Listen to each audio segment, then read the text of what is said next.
포장은 물건을 싸거나 꾸려서 그 안에 든 물건을 보호하고 가치를 높이는 작업을 뜻합니다.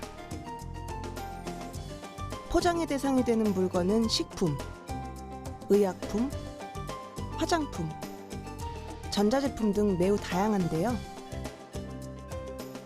다양한 포장 산업군 중에서도 식품 포장은 여러 가지 사회 변화의 영향을 받으며 성장하고 발전해 왔습니다.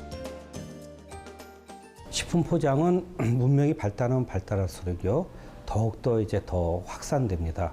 더 편리해야 되고 더 멋있어져야 되고 그것을 가질 때 어떤 자기의 정체성을 더 확립해 줘야 되기 때문에 포장은 더 고급화되고 더 아주 편리해지고 그렇게 돼가서 포장 산업은 근대 문명 또 특히 산업이 발전하면 발전할수록 그 속도에 비례해서 발전하고 있습니다. 그렇다면 식품 포장은 언제부터 시작된 것일까요? 요즘의 포장과는 다른 형태지만 원시적인 수렵, 어로, 농경사회에서도 식품 포장은 존재했습니다. 식량을 운반하고 저장하기 위해서 나뭇잎이나 동물의 내장과 가죽 등을 이용했고 좀 더 발전해 볏짚이나 토기 등을 이용했던 것입니다. 지금과 유사한 근대적인 식품 포장이 등장한 것은 1804년 나폴레옹 시대로 식품을 장기 보존할 수 있는 통조림의 원리가 밝혀지면서였습니다. 오늘날 식품 포장재의 주류를 이루는 플라스틱 포장재는 1930년대에 개발돼 이용되기 시작했고 레토르트 식품 포장은 1970년대에 상업화에 성공해 오늘에 이르는 등 식품 포장 기술은 계속해서 진화해 오고 있습니다. 그 결과 식품 포장의 역할은 단순히 제품을 담고 편하게 운반할 수 있도록 해주던 데서 이제는 식품의 맛과 선도를 유지해주고 조리의 편의성을 극대화해주는 역할로 확장되고 있는데요. 더 맛있게, 더 신선하게, 더 안전하게 인류의 식생활의 변화에 발맞춰 한 단계 한 단계 진화하고 있는 식품 포장의 세계로 안내합니다.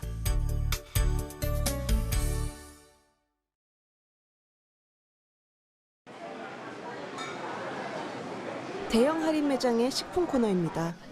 다양한 종류의 식품들이 다양한 형태로 포장돼 판매되고 있는데요. 식품의 원재료에 저장성 등을 부여한 가공식품뿐만 아니라 산지에서 수확해 가공 과정을 거치지 않은 신선식품도 포장된 상태로 판매됩니다. 이처럼 소비자에게 판매되는 식품 중 포장되지 않은 식품은 거의 없을 정도인데요. 식품 포장은 사용되는 포장 재료에 따라 캔 포장, 병 포장, 종이 포장, 플라스틱 포장 등으로 분류하거나 식품의 형상에 따라 액체 식품 포장, 고체 식품 포장, 분체 식품 포장 등으로 분류하고 유통 방식을 강조해 냉장식품 포장, 냉동식품 포장, 레토르트 식품 포장 등으로 나누기도 합니다. 식품 포장의 종류는 다양하지만 식품 포장의 고유 기능에는 차이가 없는데요. 가장 기본적인 기능으로 식품을 담아서 운반하며 소비되도록 하고 식품을 외부 충격으로부터 보호해주는가 하면 미생물이나 외부 공기 등에 의해 변질되지 않도록 해주고 식품 변조를 방지하거나 식품에 대한 정보를 제공해주기도 합니다.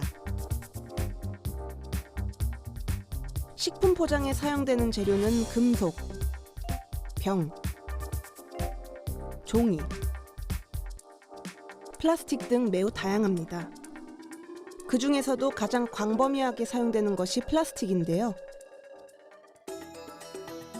플라스틱은 열과 압력을 가해 성형할 수 있는 고분자 화합물입니다. 여기에는 천연수지와 합성수지가 있지만 일반적으로 플라스틱이라고 하면 합성수지를 뜻하는데요. 즉 석탄이나 석유를 원료로 해서 합성시킨 폴리염화비닐이나 폴리에틸렌 등을 말합니다. 플라스틱 중에서도 가장 많이 쓰이는 플라스틱은 폴리에틸렌인데요. 딱딱하고 불투명한 형태의 플라스틱인 고밀도 폴리에틸렌과 음식을 담는 비닐봉투에 주로 사용되는 저밀도 폴리에틸렌, 이렇게 두 가지 형태로 나뉘어 쓰이고 있습니다. 특히 과자 봉지는 선형 저밀도 폴리에틸렌으로 만들어지는데요. 이 역시 폴리에틸렌 계열로 저밀도 폴리에틸렌과 비슷하지만 비닐을 제작하는 데에 더 특화되어 있다는 특징이 있습니다. 이처럼 플라스틱은 식품 포장에도 많이 쓰이고 있는데요.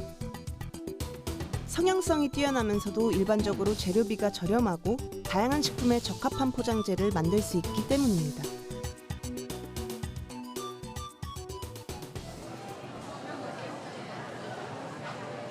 건강식품으로 꼽히는 우유는 유통기한이 짧은 식품 중 하나입니다.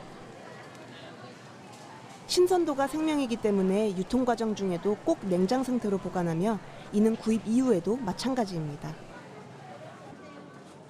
소비자들 역시 유통기한을 중요하게 여기기 때문에 우유를 구입하기 전에는 반드시 유통기한을 확인하게 되는데요. 포장 기술이 달라진다면 어떻게 될까요? 냉장 상태에서 우유는 보통 2주 정도의 유통기한을 가지는데요. 상온에서의 유통기한을 6개월 이상 연장할 수 있는 식품 포장 기술이 있습니다. 멸균팩으로 더 잘 알려져 있는 상온 종이팩이 바로 그 기술인데요. 흔히 종이팩으로 알고 있지만 이 포장재는 멸균 과정을 거친 데다 무려 6가지 소재가 밀착된 상태로 층을 이루고 있습니다. 음료 포장재의 역사를 통틀어 가장 혁신적인 성과물로 꼽히는 상온 종이팩은 1951년 스웨덴에서 세계 최초로 개발된 이후 60여 년이 지난 지금에 이르러서는 전 세계 무균 포장 시장의 80%를 점유하고 있는데요. 그렇다면 상온 종이팩은 어떻게 만들어질까요? 상온 종이팩은 종이, 알루미늄 호일, 폴리에틸렌 등 6겹의 소재를 수초 동안 고열 처리에 붙인 뒤 급속 냉각시켜 만들어내는데요.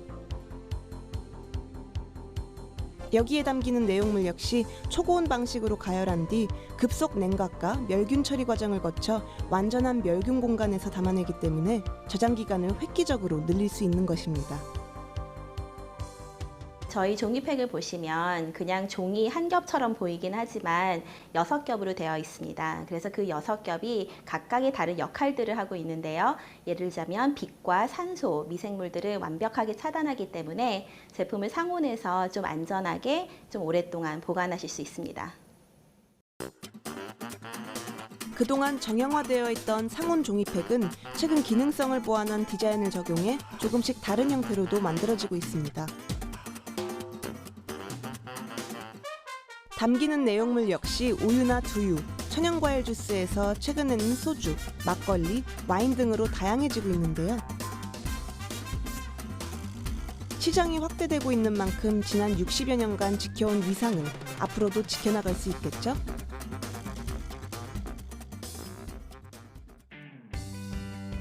식품의 부패를 방지하는 것은 물론 생산 직후의 신선도를 오래도록 유지하게 해주는 것 역시 식품 포장의 중요한 기능입니다.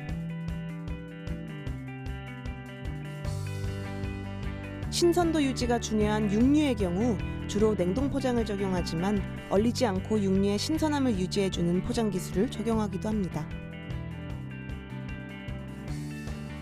바로 가스 치환 포장 기술인데요. 설이나 추석 등 명절 선물용으로 많이 유통되는 한우 세트 등에 이 포장 기술이 주로 적용됩니다. 가스 치환 포장 기술은 진공 포장의 개선책으로 개발됐는데요. 포장 내의 공기를 모두 제거한 뒤 인위적으로 조성된 가스를 채워 넣는 방식입니다. 이 방식은 진공 포장에 비해 육류의 신선도를 3일가량 더 유지시켜줄 수 있는데요. 인위적으로 채운 가스가 고기 속에서 호흡하는 미생물의 성장을 억제시켜주기 때문입니다. 가스 치환 포장 기계로 주입하는 가스의 조성비에 따라 미생물의 성장 속도와 종류에 영향을 주며 이는 식품의 저장 기간을 좌우하기도 하는데요. 여기에 사용되는 가스는 이산화탄소, 질소, 산소로 이들을 혼합해서 사용합니다. 세 종류의 가스는 각각 다른 역할을 하는데요. 가장 중요한 이산화탄소는 호기성 박테리아와 곰팡이의 성장을 억제시켜주고, 질소는 비활성 가스로 주로 포장 용기 내의 산소를 대체하는 역할, 산소는 제품 자체의 자연스러운 색을 유지할 수 있도록 해줍니다. 가스 취한 포장 기술은 식품의 부패를 막아주는 가장 효율적인 포장 방식 중 하나로 육류를 중심으로 적용되었지만 최근에는 활용 범위가 넓어지고 있습니다. 가스 취한 포장은 이미 우리가 먹는 거의 대부분의 식품 포장에 적용되고 있습니다. 치즈 같은 유제품 역시 질소와 이산화탄소를 넣어서 산화를 방지합니다. 최근에는 육류, 해산물, 과일, 채소 등에도 폭넓게 적용되고 있습니다. 최근 1인 가구의 확대로 집에서 직접 음식을 요리하지 않고 간편하게 포장된 식품을 테이크아웃해서 가져가는 경우가 많기 때문에 앞으로 가스 취한 포장 식품에 대한 수요가 점차 더 증가할 것으로 보고 있습니다. 한편 베이컨, 햄, 소시지 등 육류 가공 식품에서도 포장은 중요한데요.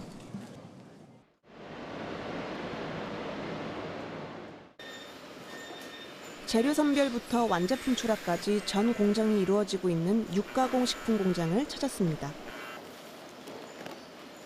하루 평균 170톤에 달하는 돈육이 선별 작업을 시작으로 세절, 믹싱, 성형, 열처리 공정을 거쳐 이곳에서 최종 포장 단계를 거치는데요. 식품 안전에서 엄격한 원료 관리와 함께 중요한 것은 포장 단계에서의 위생입니다. 그렇기 때문에 이곳 역시 식품 안전을 위해 철두철미한 관리가 이루어지고 있는데요. 특히 이곳 무균실은 반도체 공장 수준의 무균 상태로 관리되고 있는 곳입니다. 이곳 클린룸은 외부에 오염된 공기를 헤파 필터를 이용하여 철저히 제어를 하고 내부의 위생적인 활동을 인하여 안전하고 깨끗한 제품을 생산하는 곳입니다.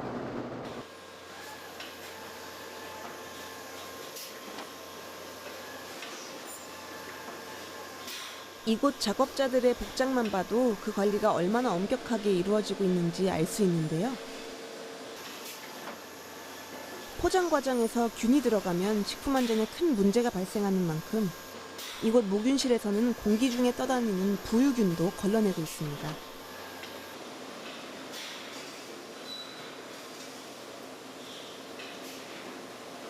무균실 천장에 보이는 3중 필터가 장착된 대형 공기청정기가 그 역할을 하는데요. 0.3 마이크로미터 크기의 초미세먼지까지 걸러냅니다. 동시에 초정밀 측정기가 무균실 내 먼지를 상시 분석해 기준치 이하로 관리하고 있습니다. 포장을 마친 제품은 외부로 나가는데요. 이 과정에서도 외부 공기가 유입되지 않도록 합니다.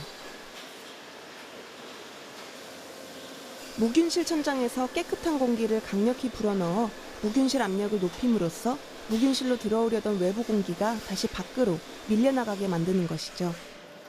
이와 같은 무균실 포장 시스템 운영으로 식품 내 균 번식을 막는 합성 보존료 등 각종 화학 첨가제를 쓰지 않고도 식품의 보존 기간을 연장할 수 있게 되는 것입니다.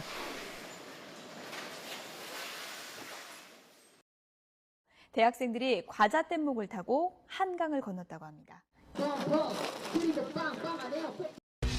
2년 전 대학생들이 봉지과자 160개를 이어붙여 만든 뗏목으로 한강을 건너는 데 성공해 화제가 된 일이 있었습니다. 당시에는 국산 과자의 질소 과대 포장에 항의하기 위해 벌인 퍼포먼스였지만 사실 과자 봉지 속 질소는 중요한 역할을 합니다. 봉지에 담는 과자는 기름에 튀긴 종류가 많은데요. 기름은 공기를 접하면 쉽게 산화 반응을 일으킵니다. 그만큼 맛과 색이 쉽게 변한다는 말인데요. 하지만 비활성 기체인 질소는 화학 반응을 일으키지 않아 비교적 오랫동안 고유의 맛을 유지할 수 있게 해줍니다. 또한 운반, 유통, 보관 중 발생할 수 있는 부스러짐을 방지해주는 역할을 하기도 합니다. 과자의 부서짐과 산화를 막아주는 질소 충전 포장은 향이 중요한 식품인 커피를 포장하는 데에도 쓰입니다.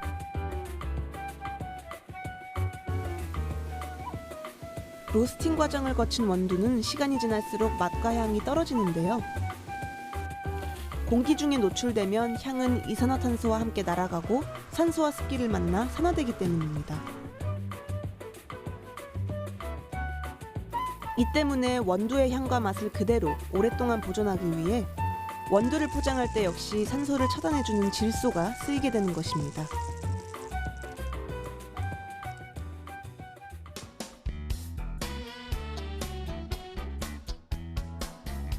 (1인) 가구의 증가와 최근 요리하는 방송, 이른바 쿡방의 인기로 가정간편식 시장이 점차 확대되고 있습니다.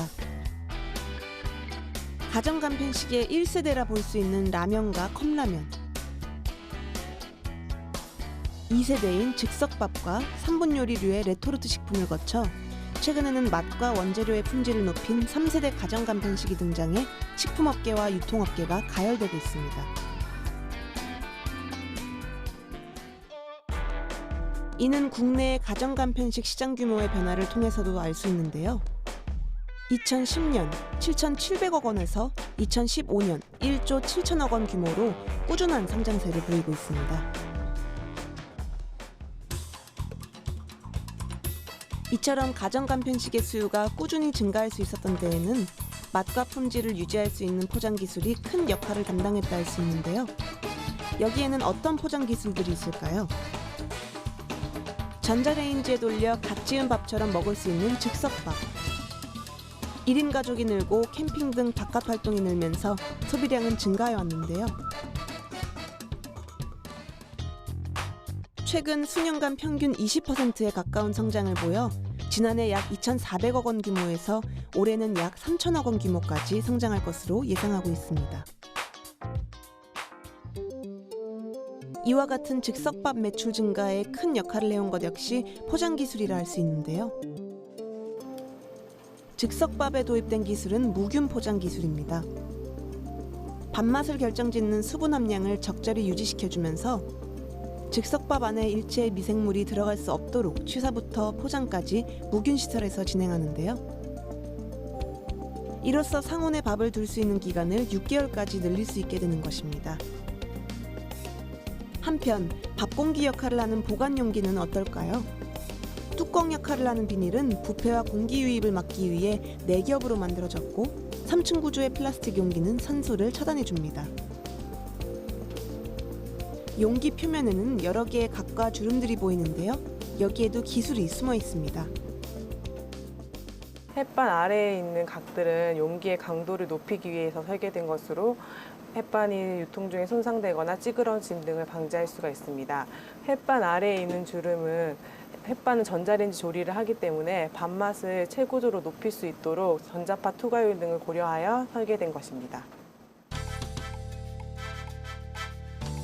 완전 조리된 식품을 포장된 채로 뜨거운 물이나 전자레인지에 데워 바로 먹을 수 있는 레토르트 식품은 1970년대 후반 상업화에 성공하면서 대표적인 간편식으로 자리 잡았습니다. 레토르트 식품은 조리, 밀봉봉합, 가열살균, 냉각 및 포장 과정을 거쳐 만들어지는데요. 이러한 과정 때문에 레토르트 식품의 포장재는 몇 가지 조건을 반드시 갖추어야 합니다. 레토르트 포장재의 조건은 여러 가지 복잡한 필요 요건을 가지고 있습니다. 첫 번째로는 내용물하고 접했을 때 어떠한 유해 물질도 나오지 않은 안전성을 가져야 되고요. 그다음에 고온에서 가열을 할 때 고온에 견딜 수 있는 재질, 또 유통할 때 파손되지 않도록 하는 질긴 특성도 가지고 있어야 되고요. 무엇보다 소비자가 개봉하거나 사용할 때 베이거나 다치지 않게끔 하는 그런 역할까지도 수행해야 합니다. 이러한 조건을 완벽하게 만족시키는 재질은 없기 때문에 서로 다른 재질을 여러 층으로 겹쳐 포장재를 만드는데요. 이를 다층 포장재라고 합니다. 레토르트 식품에 쓰이는 다층 포장재는 보통 4개 층으로 나누는데요. 식품을 직접 둘러싸는 식품 접촉층, 공기나 빛을 차단하는 역할을 하는 중간층, 충격이나 열에 의한 파손을 막아주는 외층, 긁힘이나 빛에 의한 변색 등을 막아주는 코팅층으로 나누어 각각의 기능에 맞게 폴리프로필렌, 알루미늄 호일, 나일론, 폴리에스테르가 사용됩니다.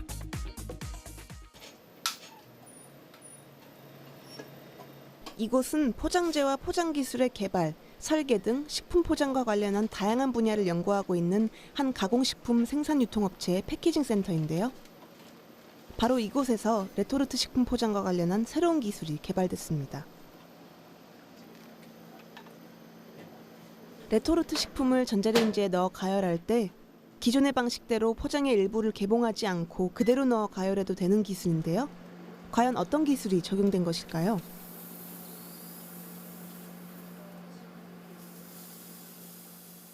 이 포장 기술은 찐 파우치 기술로 특정 부위의 실링 기술을 이용하여 개봉하지 않고도 직접 전자레인지에 넣어서 더 맛있고 따끈한 제품을 먹을 수 있도록 설계한 것입니다.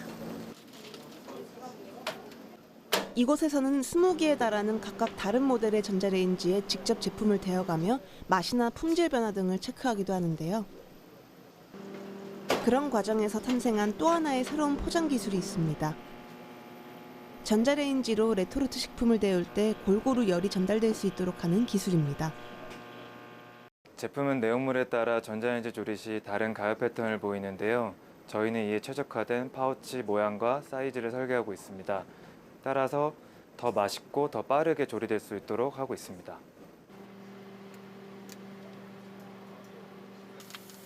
레토르트 식품을 데우는 대표적인 방법이 전자레인지인데요. 열이 식품 전체에 골고루 균일하게 전달되었을 때 식품도 최상의 맛을 낼 수 있기 때문에 이곳에서는 포장재의 내부 영상을 어떤 방향에서나 균일하게 가열될 수 있도록 만들어 부위별 편차를 최소화한 것인데요. 실제로 기존 포장재와 새로운 기술이 적용된 포장재에 내용물을 담아 같은 조건으로 가열해 보았습니다.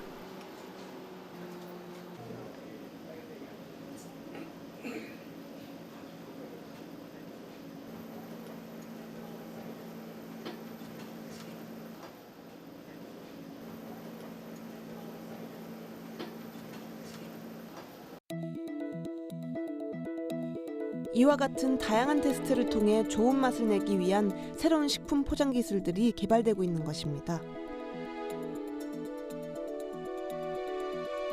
한편 간편식이나 편의점 도시락 등이 인기를 끌면서 간편식을 담을 수 있는 즉석 조리용기의 수요도 늘어나고 그에 따른 기술 개발도 활발해지고 있습니다.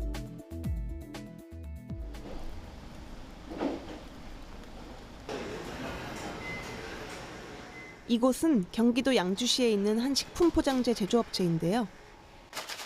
최근 특허받은 즉석조리 용기와 포장기계로 국내외 식품업계와 유통업계의 주목을 받고 있습니다.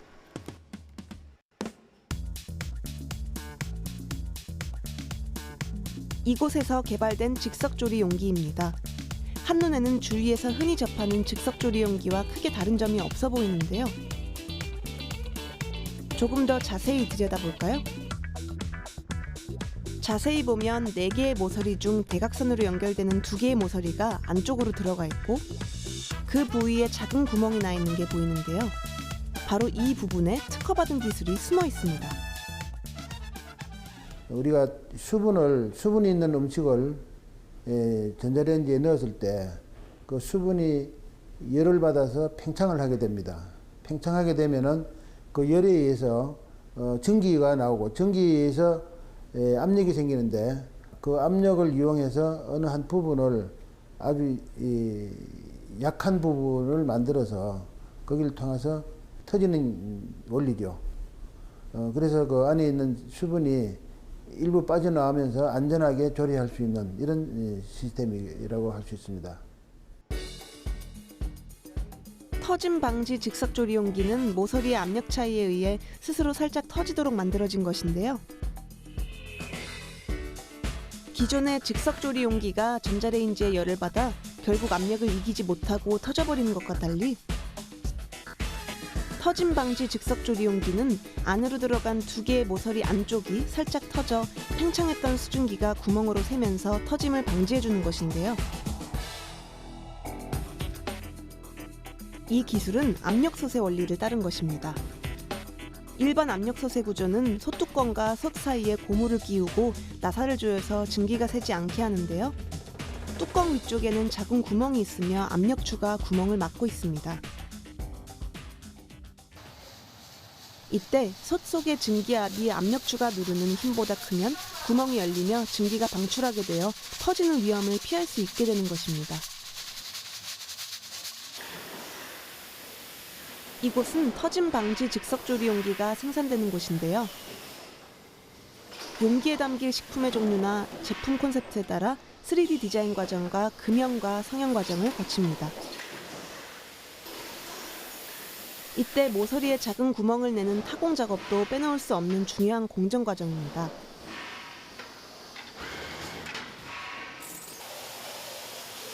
이후 세척 과정을 거쳐 최종 생산되는데요. 사각형 용기뿐만 아니라 삼각형과 원형 등 다양한 모양의 용기들이 만들어집니다. 한편 터짐 방지 즉석조리 용기를 사용해 음식을 포장할 수 있는 포장기계도 이곳에서 생산되는데요.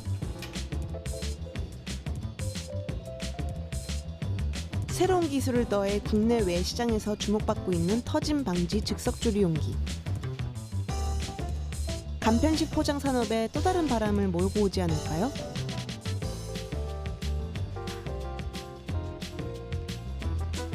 산지에서 소비자에게 판매되기까지 신선함을 유지해야 하는 농산물에도 포장은 매우 중요합니다. 흔히 대파, 버섯, 상추 등의 채소는 투명한 비닐에 포장돼 있는데요. 여긴 어떤 기술이 적용됐을까요? 이곳은 농수산물 등의 식품용 연포장재를 개발하고 생산하는 곳인데요. 디자인과 인쇄, 2장 이상의 필름을 접착하는 레미네이션과 롤이나 봉투 형태로 가공하는 과정까지 한 번에 이루어지고 있습니다.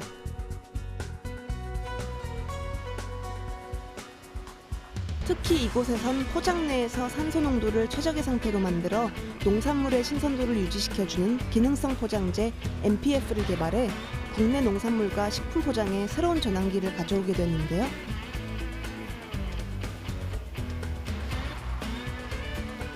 미세한 구멍을 뚫은 것이 특징인 일명 숨쉬는 필름은 외부 공기와 포장재 안의 공기를 치환할 수 있도록 만들어져 농산물의 신선도를 일반 포장재에 비해 최장 10일까지 유지시켜줄 수 있습니다.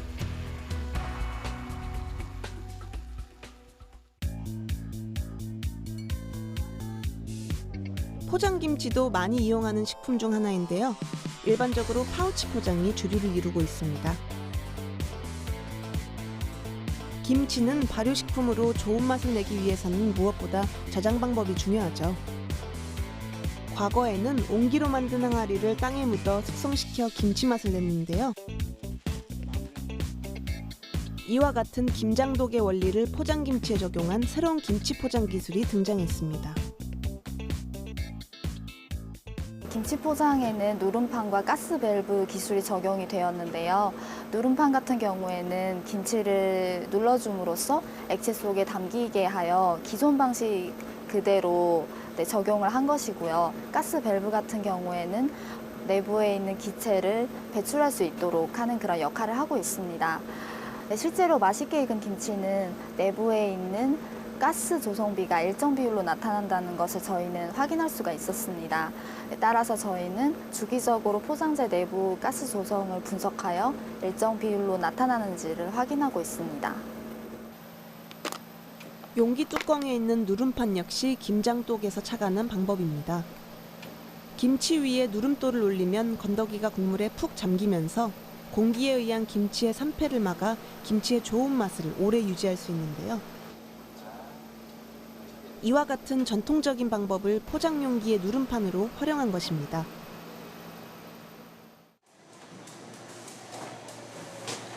식품 포장은 맛과 향, 신선도 보존을 위한 기술로도 진화해왔지만 소비자의 편의성도 빼놓을 수 없는 부분이죠. 이 때문에 소비자 편의성을 고려한 포장 기술도 개발되어 오고 있는데요.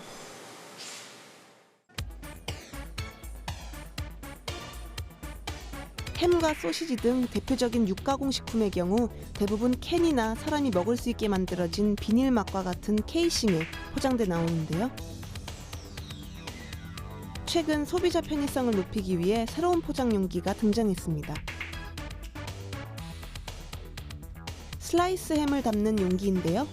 먹고 남은 햄을 재보관할 수 있도록 기존의 캔이나 비닐막과 같은 케이싱이 아니라 밀폐 가능한 형태의 용기를 도입했고, 용기의 밑바닥은 굴곡을 주어 운송 중에 흔들리더라도 뭉쳐서 소비자가 먹는데 불편이 없도록 했습니다. 사각형 용기에 비닐 뚜껑이 달린 포장 두부에도 소비자 편의성을 위한 포장 기술이 적용돼 있는데요. 바로 이지필 기술입니다.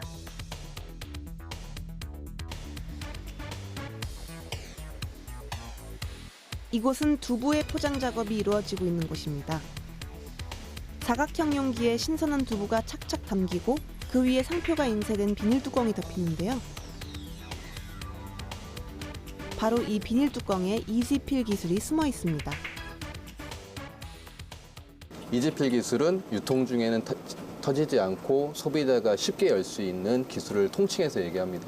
그래서 저희가 많은 테스트를 통해 가지고 1.5kg 이상이 될 경우에는 소비자가 뜯는데 어려움을 느낀다고 생각을 하고 800g에서 1200g 정도의 적정 강도 범위를 갖는 걸 찾았기 때문에 그 강도 범위 내에서 저희가 지금 보시는 것 같은 지그를 통해서 자사 두부 제품 같은 경우에는 품질 관리를 하고 있습니다.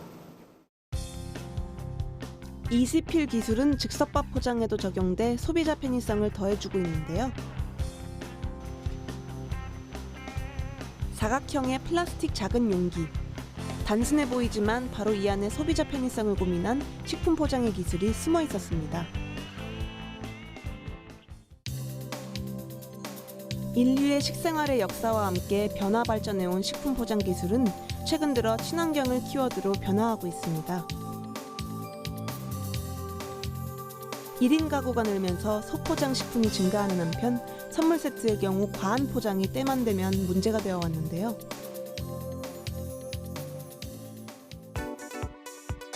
생활 폐기물 중 제품 포장 후에 버려지는 포장 폐기물이 차지하는 비중은 중량 기준으로 32%, 부피 기준으로 50% 이상입니다.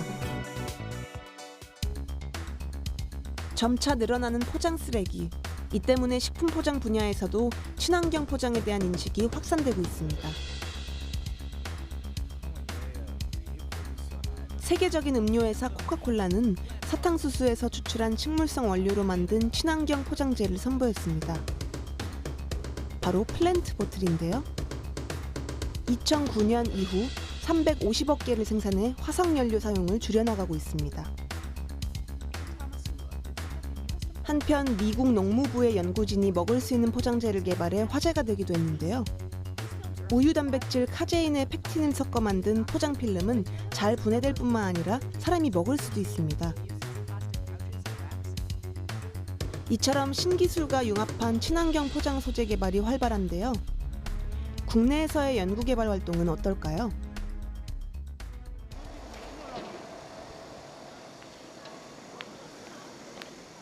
이곳은 바이오 플라스틱 제품을 주로 연구하고 개발해 생산하는 곳입니다.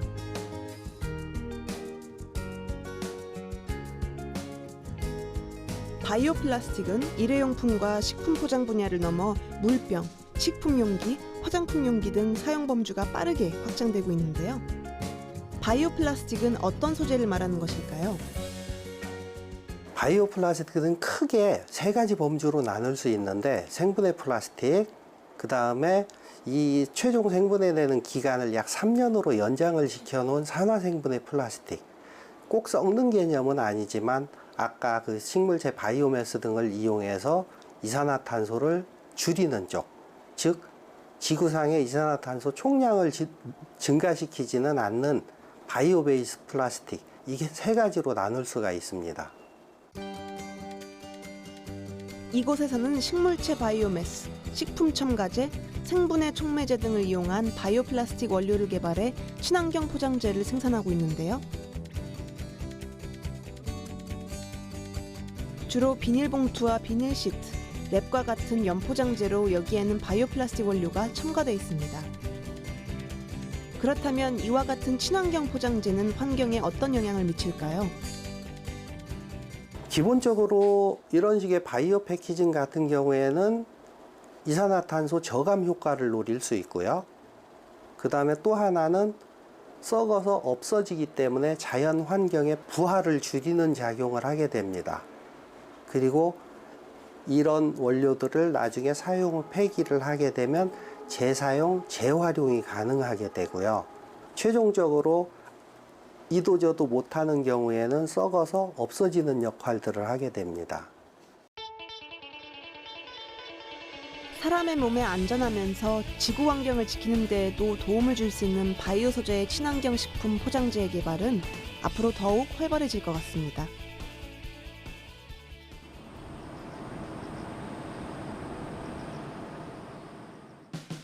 이곳은 지능형 농식품 포장연구센터입니다. 식품 안전을 위한 지능형 식품 포장 기술 연구가 이루어지고 있는 곳인데요. 농림축산식품부 연구기관으로 선정된 후 더욱더 활발하게 연구활동을 추진하고 있습니다. 지능형 식품 포장이란 식품의 상태를 알려주는 첨단화된 포장이라 할 수 있는데요. 대표적인 예로 숙성기간에 따라 맛이 달라지는 김치 같은 경우 포장을 뜯지 않고도 포장지에 부착된 표시장치의 색깔 변화를 보고 김치의 제조기간이나 숙성 정도를 알 수 있게 만든 기술입니다. 그 지능형 식품 포장이란 그 식품의 그 유해 상태라든지 그다음에 품질을 그 모니터링하고 더 유지해 줄 수 있는 그런 기술을 총칭해서 의미합니다. 그 중에서 스마트 지시계란 그 색깔을 보고 그 식품의 품질이나 유해 상태를 알 수 있는 겁니다. 그러니까 식품 이제 포장을 할 때 거기 겉면에 그 자그마한 라벨로 붙여져 갖고 그 시간과 온도를 경험하면서 그 식품이 이제 변하게 되는데 동시에 그 지식의 색깔도 변합니다. 그래서 그 색을 보고 포장 안에 있는 식품의 위해 상태라든지 품질을 알 수 있게 되는 겁니다. 지능형 식품 포장은 정보기술과 생명공학기술, 나노기술 등 첨단 기술이 합쳐진 차세대 융봉합기술로 최근 연구활동이 활발해지고 있는데요.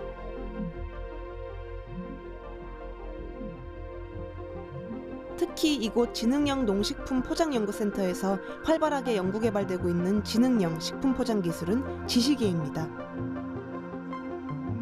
지시계란 세계 변화를 통해서 포장 내 식품의 신선도나 부패, 남은 유통기한을 소비자와 유통업자에게 알려주는 일종의 센서와 같은 것입니다. 지시계의 연구개발은 그동안 단계를 밟아 진행되었습니다.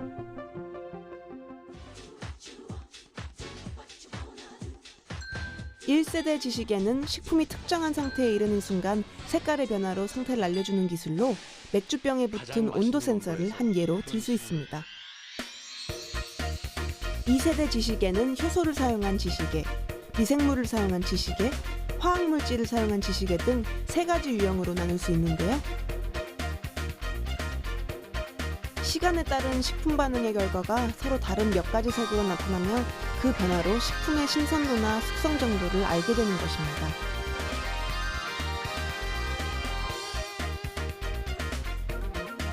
이 세대에서 한 단계 더 나아가 좀 더 진흥화된 것이 3세대 지시계인데요. 여기에는 2가지 유형이 있습니다. 그 3세대 지시계로 저희 연구소에서는 온오프 타입의 지시계와 전지형 지시계를 개발했습니다. 여기 온오프 타입의 지시계를 보시는데 이 빨간 색은 유효기간에 도달했을 때 그 전에는 색깔의 변화가 일어나지 않고 한 색깔로 유지가 됩니다.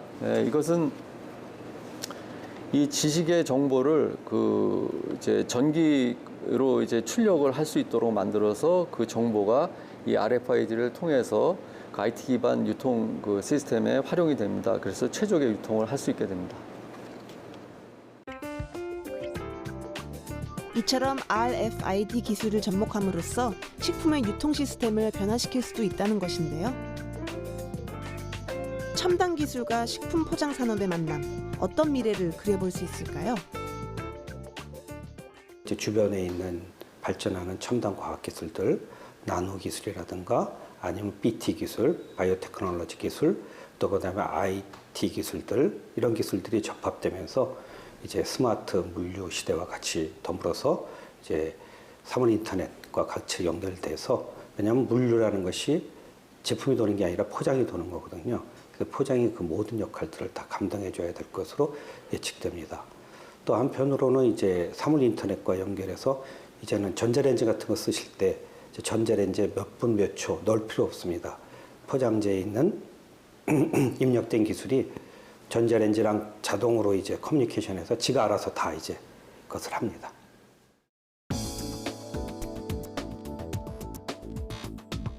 인류의 역사와 함께 시작된 포장의 역사는 그동안 끊임없이 변화하고 발전해 왔습니다.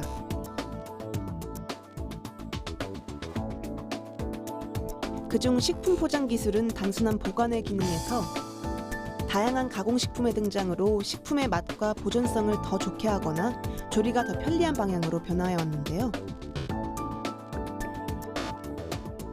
식생활의 변화뿐만 아니라 과학기술의 발달 등에 따라 식품 포장 기술은 앞으로도 끊임없이 진화해 나갈 것입니다.